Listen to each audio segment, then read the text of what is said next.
Hi everyone, this is Sasmita. Welcome to our channel Basic Economy.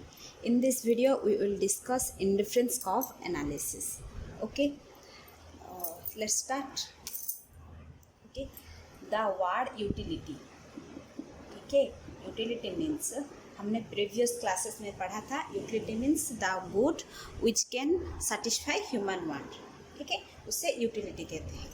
और utility को measure करने के लिए दो अप्रोच ये भी हमने पढ़ा था, कार्डिनल एंड ऑर्डिनल अप्रोच. ठीक है, कार्डिनल अप्रोच और ऑर्डिनल अप्रोच यूज़ किया जाता है मेजरमेंट करने के लिए क्या, यूटिलिटी को. ठीक है, कार्डिनल वालों के हिसाब से यूटिलिटी कैन बी मेजर्ड. ठीक है, utility can be measure in numeric numbers. Means utility को मेज़र कर सकते हैं किससे, न्यूमेरिक नंबर में, जैसे 1 2 3 4 ऐसे नंबर्स में मेज़र कर सकते हैं. लेकिन ऑर्डिनल के हिसाब से utility can not be measurable. Ordinal वालों के हिसाब से utility can not be measurable. और कार्डिनल अप्रोच को दिया था प्रोफेसर अल्फ्रेड मार्श. ठीक है, professor Alfred Marsh. And in cardinal के अंडर में भी हमने पढ़ा था law of DMU, law of equimarginal utility. ठीक है, ये दो लॉ हमने पढ़ा था कार्डिनल अप्रोच के अंडर, जो कि यूटिलिटी कैन बी मेजरेबल इस बेसिस पे. ठीक है, ये लॉ अगर आपको पढ़ना है तो मैं डिस्क्रिप्शन में लिंक शेयर कर दूंगी, आप नहीं देखा हो तो देख लीजिएगा. ठीक है, तो ऑर्डिनल, चलिए ऑर्डिनल शुरू करते हैं. ऑर्डिनल अप्रोच को जो है पहली बार एड्जवर्थ ने दिया था. ठीक है, एड्जवर्थ ने जो कि पहली बार ऑर्डिनल एनालिसिस को प्रोपम किया था, लेकिन बाद में इसको डेवलप किया हिग्स एंड एलन.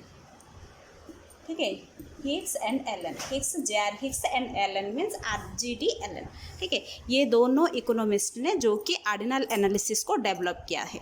ठीक है, तो ऑर्डिनल एनालिसिस जो है वो कहता है प्रेफरेंस को वो रैंक करता है. मीन्स प्रेफरेंसेस को जो भी कंज्यूमर कंज्यूम करता है उसकी प्रेफरेंसेस को वो ऐसे 1 2 3 ऐसे रैंक करता है. यानी मान लो 2 बंडल है. ठीक है, 2 बंडल है, ये एक बंडल और ये एक बंडल.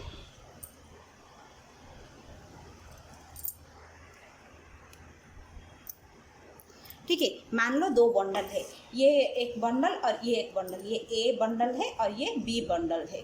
ठीक है, ए बंडल में है मैंगोस एंड एप्पल्स. ठीक है, वैसे ही बी बंडल में भी मैंगोस और एप्पल्स है. ठीक है, कंज्यूमर क्या करता है, ये बंडल कंज्यूम करता है और बी बंडल में भी कंज्यूम करता है.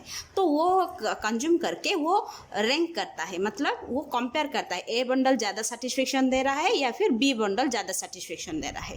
ठीक है, इसका मतलब ऑर्डिनल एनालिसिस क्या करता है, जो भी कंज्यूमर कंज्यूम करता है उससे रैंक करता है. यानी उससे कंपेयर करके ये वाला अच्छा है और ये वाला अच्छा है, ये रैंक करके वो डिसाइड करता है.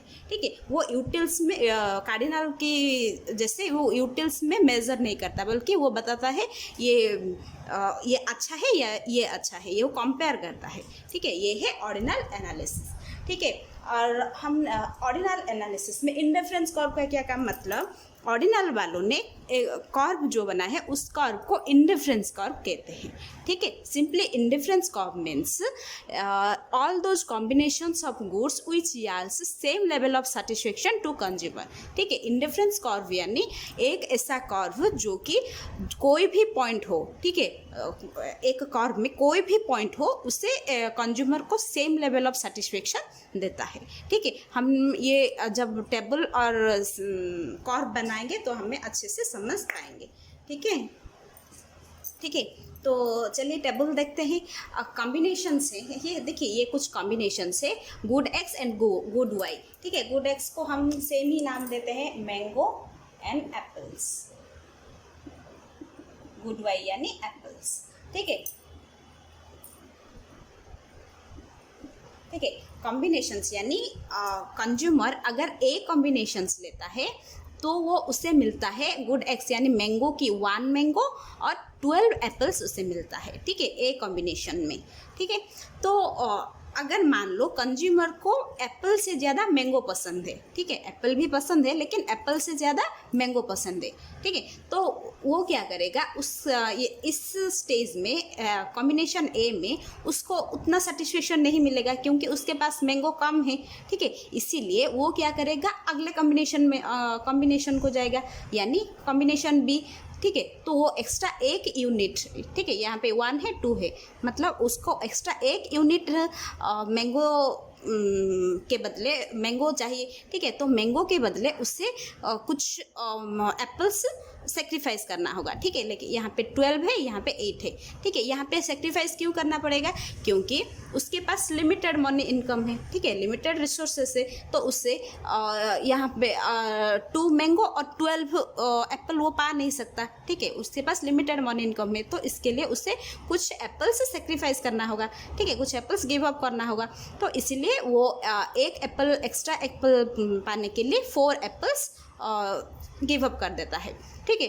तो यहाँ पे भी उसकी यूटिलिटी सेटिस्फाई नहीं हुआ, उसे और आम चाहिए, ठीक है, तो उसके नेक्स्ट कॉम्बिनेशन को वो गया कॉम्बिनेशन सी जाते वक्त उसको 3, ठीक है, 3 मैंगोस मिलता है और उसके लिए 8 एप्पल से वो 3 एप्पल्स फिर से गिव अप कर लिया, सेक्रीफाइस कर लिया, तो उसके पास अब है 5 एप्पल्स, ठीक है। वैसे ही अगर वो डी को जाता है, ई को जाता है, तो उसको मैंगोस जो है एक एक बढ़ रहा है, ठीक है, 4 मैंगोस 5 मैंगोस बढ़ रहा है, उस हिसाब से उसकी एप्पल्स भी जो है वो कम हो रहा है, ठीक है। यहाँ पे वो 2 एप्पल्स फिर से गिव अप किया तो 3 हुआ, फिर से गिव अप किया तो 2 हुआ, ठीक है। तो ये है मैंगोस 1 यूनिट मैंगो पाने के लिए वो एप्पल्स कम हो रहा है, ठीक है। तो देखिए यहाँ पे 12 है, 8 है, यानी इसको 4 गिव अप किया, ठीक है, यहाँ पे 8 है और ये 5 एप्पल्स 2 एक एक्स्ट्रा यूनिट ऑफ मैंगो पाने के लिए वो उसने 3 यूनिट गिव अप किया, ठीक है। तो यहाँ पे कितना हुआ 3 यूनिट गिव अप किया, यहाँ पे और एक्स्ट्रा मैंगो के लिए वो 2 यूनिट गिव अप किया, 2 यूनिट एप्पल गिव अप किया, ठीक है। यहाँ पे फिर से 1 यूनिट गिव अप किया, ठीक है, समझ में आया। तो ये क्या है, ये जो 4 3 2 1 से ये है MRSXY, ठीक है, MRSXY। ये MRSXY क्या है, ये है marginal rate of substitution of x for y, ठीक है, marginal rate of substitution,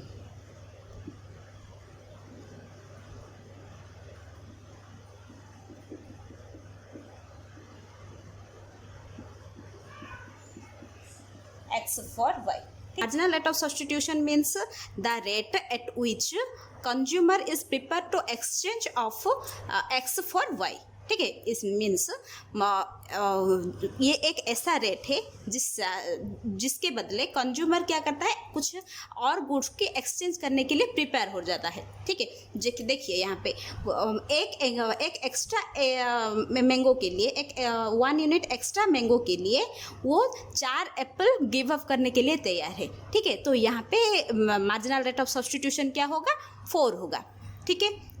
next 2 और एक एक्स्ट्रा मैंगो के लिए वो अपनी और 3 एप्पल्स गिव अप करता है, ठीक है। तो यहाँ पे मार्जिनल रेट ऑफ सब्स्टिट्यूशन क्या है, 3 है। यहाँ पे और एक एक्स्ट्रा के लिए 2 है और एक मैंगो के लिए वो 1 एप्पल गिव अप करता है, ठीक है। तो हमने यहाँ पे देखा क्या, मार्जिनल रेट ऑफ सब्स्टिट्यूशन 4 3 2 1 ऐसे करके वो डिमिनिश हो रहा है, ठीक है। डिमिनिश क्यों हो रहा है, देखिए हमारी यूटिलिटी जब हम कंज्यूम करते हैं कुछ चीज़ें तो हमारी यूटिलिटी लेवल डिमिनिश हो रहा है, ठीक है। हमने पढ़ा था जब हम कुछ भी कंज्यूम करते हैं तो कुछ समय के बाद हमारे यूटिलिटी डिमिनिश हो रहा है, इस वैसे ही ड्यू टू यूटिलिटी डिमिनिश हो रहा है उसके सब्स्टिट्यूशन लेवल भी डिमिनिश होगा, ठीक है। तो ये है marginal rate of substitution of x for y, ठीक है। हम अब कर्व बना के, तो यहाँ पे हमने देखा इस कर्व के हिसाब से गुड x हम OX एक्सिस को मैंगो मेज़र कर लेंगे और OY एक्सिस में एप्पल मेज़र कर लेंगे, ठीक है। तो ओ एक्स एक्सिस में मैंगो यानी 1 2 3 4 5 एंड एक्स एक्सिस में ये वाले हम मेज़र करेंगे।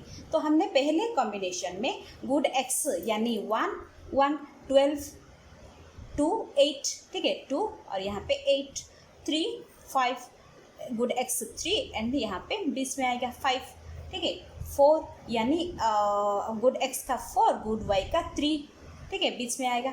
यहाँ पे गुड एक्स का 5 एंड गुड वाई का 2, ठीक है। तो अगर इस लाइंस को हम मिला लेंगे तो इंडिफरेंस कर्व कुछ ऐसे आएगा, ठीक है। इंडिफरेंस कर्व कुछ ऐसे आएगा। तो ये है, ये हम नाम देते हैं IC, ठीक है इंडिफरेंस कर्व, ठीक है। इंडिफरेंस कर्व हमेशा ड्यू टू ये marginal rate of substitution diminish हो रहा है, इसलिए वो लेफ्ट टू राइट डाउनवर्ड होके जाएगा, ठीक है डिमिनिश होके डाउनवर्ड होके जाएगा, ठीक है। ये है इंडिफरेंस कर्व, ठीक है। और इंडिफरेंस कर्व में हम मापने के लिए अगर हम इस चीज़ का, ठीक है ये है कॉम्बिनेशन ABCDE,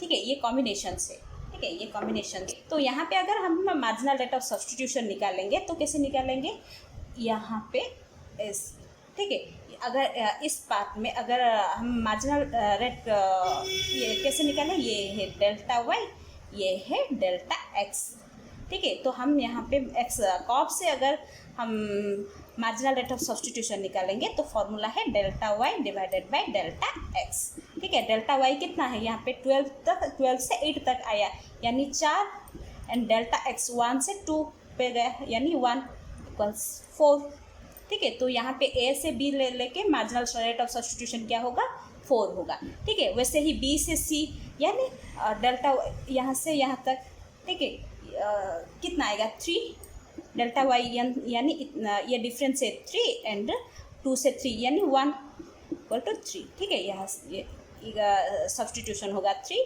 वैसे ही 2 1, ठीक है समझ में आ रहा है। तो ये है मार्जिनल रेट ऑफ सब्स्टिट्यूशन, ठीक है।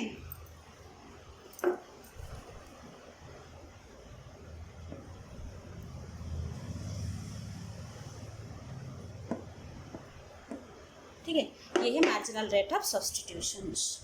अगर हम एक कर्व में अगर एक से ज़्यादा अगर हम इंडिफरेंस कर्व लेते हैं, ठीक है मतलब एक same particular taste and preference and other things remain same अगर कंडीशन होगा तो हम ये वाली इंडिफरेंस कर्व पाएंगे। लेकिन अगर टेस्ट प्रेफरेंस चेंज हो, ठीक है अगर कंज्यूमर को 12 अगर एप्पल मिल रहा है और मैंगो जो है 2 मिल रहा है, ठीक है यानी यहाँ पे आएगा, ठीक है।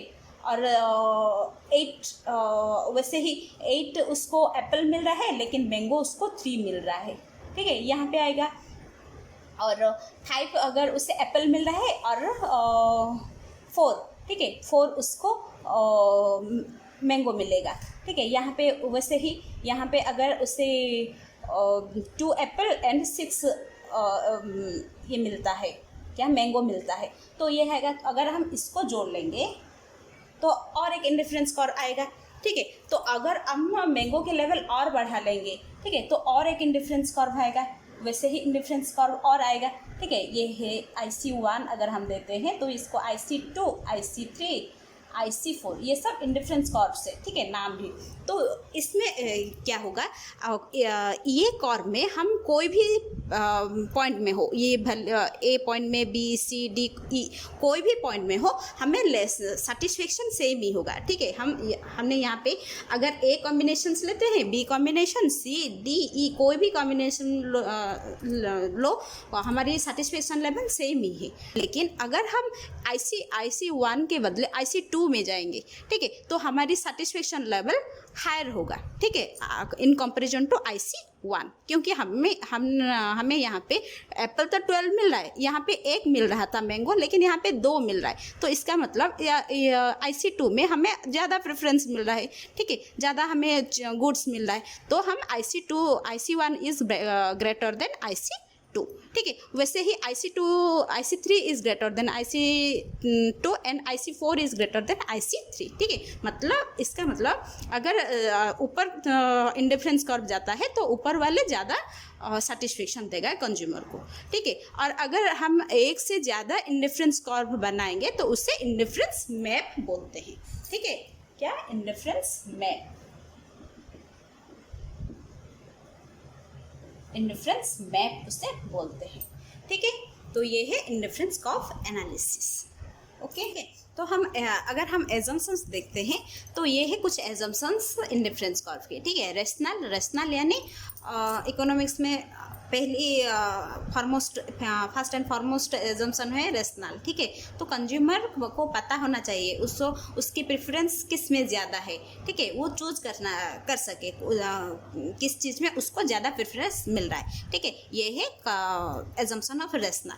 नेक्स्ट है ट्रांजिटिविटी मीन्स कोई भी पॉइंट हो, ठीक है, ABCDE कोई भी पॉइंट हो उसको सेम लेवल ऑफ सेटिस्फेक्शन मिलेगा, ठीक है। ये है ट्रांजिटिविटी। अगर हम A B C D ये पॉइंट में जितना हमें सेटिस्फेक्शन मिलेगा, C पॉइंट में उतना ही, E पॉइंट में उतना ही, B पॉइंट में उतना ही, मतलब कोई भी पॉइंट हो इंडिफरेंस कर्व में कोई भी पॉइंट हो आपको सेम लेवल ऑफ सेटिस्फेक्शन मिलेगा, ठीक है। ये है assumption transitivity. Next more is better, ठीक है। यानी अगर अदर थिंग्स रिमेन सेम, ठीक है, बाकी सब चीज़ें ठीक हो, सेम हो, तो अगर हमें ज़्यादा चीज़ें मिल रहा है, ठीक है, मोर गुड्स हमें मिल रहा है, तो हमें लेस की जगह मोर गुड्स को प्रेफरेंस करेंगे, ठीक है। ये है मोर is better. Next diminishing MRS, diminishing marginal rate of substitution, ठीक है। Diminishing marginal rate of substitution means हमने यहाँ पे देखा था मार्जिनल रेट ऑफ सब्सटीट्यूशन क्या होगा, डिमिनिश होगा, यानी कम होके आएगा, ठीक है। ये है assumption diminishing MRS। Next complete information, यानी कंज्यूमर को कंप्लीट इन्फॉर्मेशन होना चाहिए किसके बारे में, मार्केट के बारे में, कौन सी मार्केट में वो हो, PCM हो यानी परफेक्ट कंपटीशन मार्केट हो, मोनोपोली हो, कौन सी मार्केट में वो है और किस मार्केट में वो डील कर रहा है, ओके। एंड उस प्राइस ऑफ द गुड, ठीक है, वो गुड की प्राइस के बारे में भी उसे नॉलेज होना चाहिए, मतलब वो ओवरऑली मार्केट के बारे में उसे कंप्लीट इन्फॉर्मेशन होना चाहिए, ठीक है। ये है एजम्पशन से इंडिफरेंस कर्व एनालिसिस का, ठीक है। तो ठीक है, दैट्स इट फॉर टुडे। अगले वीडियो में हम इंडिफरेंस कर्व के प्रॉपर्टीज डिस्कस करेंगे, ठीक है। और do like share and subscribe. Thank you so much.